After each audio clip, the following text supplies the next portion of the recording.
Les disqualifiés du royaume de Dieu. Le temple détourné. La parabole du chef-d'œuvre profané. Il était une fois, dans un royaume glorieux, un grand roi.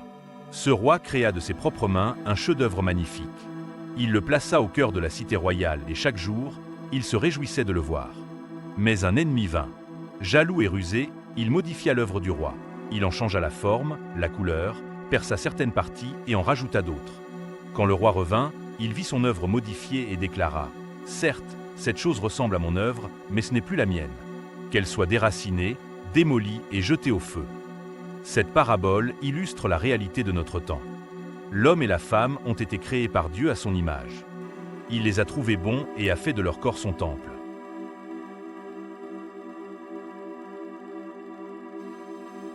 Mais le diable, comme cet ennemi, a appris aux hommes à modifier ce temple, en changeant la couleur de leur peau avec des produits chimiques, en tatouant ou perçant leur chair,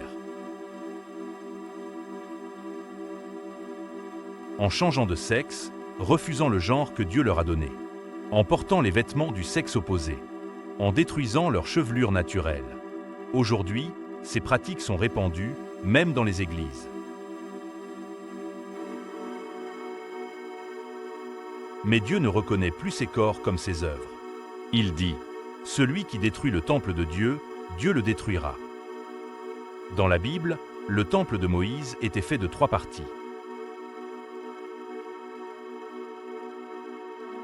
Le parvis extérieur, comme le corps. Le lieu saint, comme l'âme. Le saint des saints, comme l'esprit. Le corps est donc la partie visible du temple de Dieu.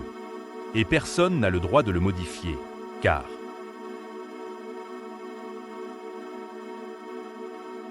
vous ne vous appartenez pas. Ce message est un appel à la repentance. Revenons à Dieu. Refusons de profaner le temple qu'est notre corps. Ne nous conformons pas au siècle présent.